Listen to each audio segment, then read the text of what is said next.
Dans cette vidéo, je m'intéresse à la vitesse initiale qu'il faudrait donner à une fusée pour qu'elle puisse s'échapper de l'attraction gravitationnelle de la Terre. Donc, supposons que la Terre a une grande masse m, tu peux retrouver la masse de la Terre sur Internet.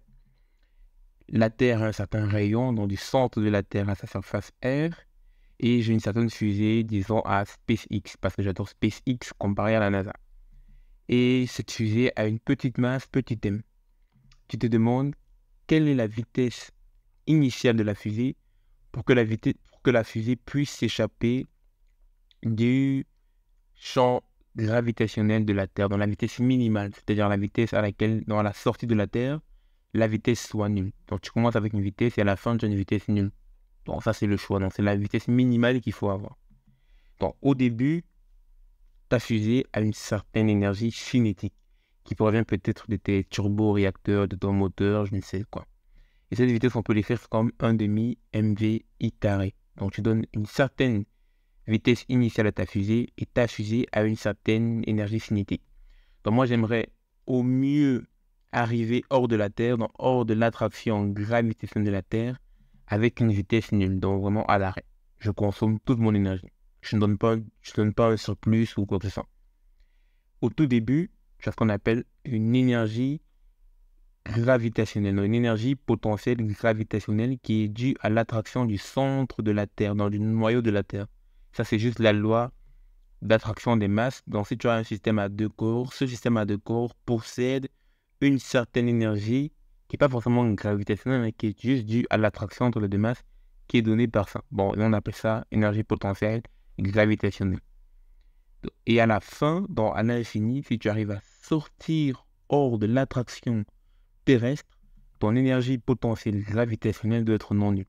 Donc ça c'est je vais noter, ça c'est ma condition pour sortir, et ça c'est, j'aimerais avoir la vitesse minimale. Donc, vitesse minimale, c'est zéro qui, à la fin, tu as consommé toute ton énergie cinétique, tu n'as plus rien, et ta vitesse est nulle à la fin. Et pour sortir hors de l'attraction terrestre, tu as besoin d'avoir ton énergie potentielle gravitationnelle nulle. Donc ici, on peut directement voir comment on résout ça en appliquant la conservation de l'énergie. Ça veut dire que l'énergie totale que j'ai au début doit être égale à l'énergie totale que j'ai à la fin. Donc, en d'autres termes, l'énergie cinétique de ta fusée va être consommée pour contrer l'énergie potentielle gravitationnelle de la Terre. Si je fais cette égalité, j'écris cette égalité, j'obtiens ça. Donc, j'obtiens 1 demi mvi carré moins gm fois petit m divisé par r. On a déjà dit grand m masse de la Terre, petit m masse de la fusée, grand R rayon de la Terre, petit m masse de la fusée. Si tu renvoies ça dans le membre de gauche, dans le membre de droite, tu isoles la vitesse, tu trouves ça. Alors, une simple formule assez rapide, la racine carrée de 2gm sur r, c'est tout. Donc, un petit bonus, si on se demande, on essaie d'aller plus loin. On s'est dit, tu as la Terre, ok, la fusée est sortie de la Terre, et toi, tu aimerais arriver à un point où tu ne ressens plus du tout de force d'attraction. Parce que même si tu sors de l'attraction gravitationnelle de la Terre, la Terre va toujours vouloir attirer ta fusée. Et cette force, c'est ce qu'on appelle la force gravitationnelle, qui va être G fois grand M fois petit m divisé par r carré. Donc là, tu as ta fusée.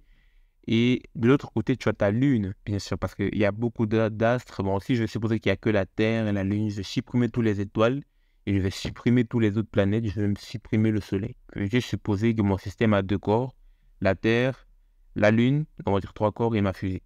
Et je me demande à quelle distance petit r, à quelle distance petit r est-ce que ma fusée ne va plus du tout ressentir d'attraction, ne va plus du tout ressentir de force. Ce point est assez stratégique parce qu'à ce point, on peut placer par exemple une base, une station spatiale. On peut peut-être garer notre fusée là pour ne plus dépenser de carburant. Donc, c'est vraiment un point neutre dans l'espace.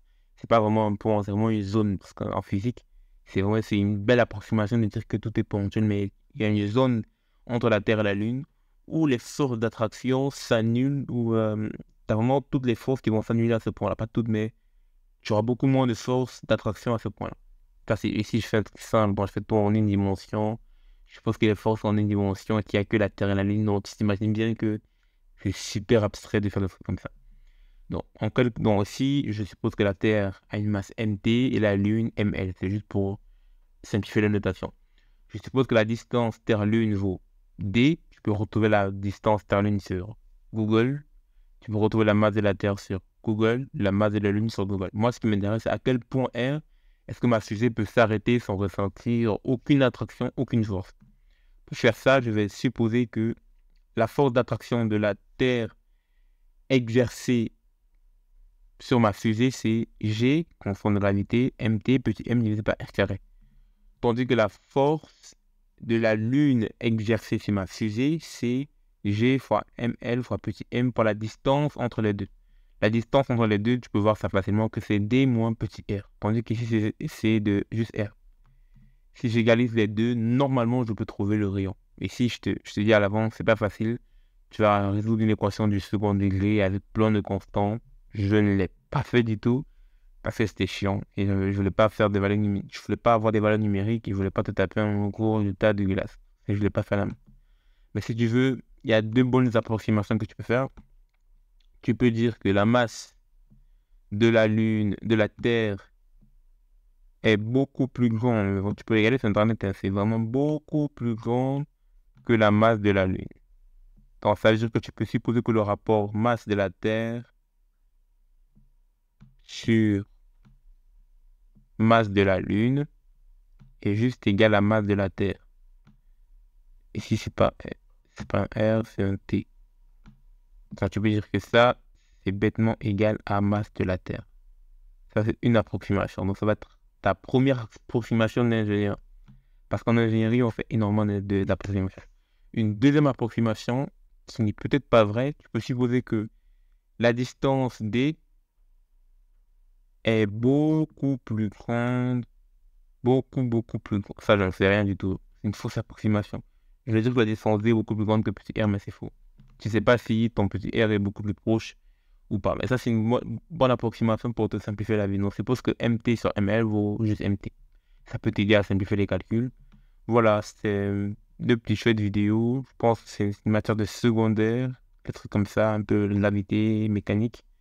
Je vais m'arrêter ici. Allez, salut!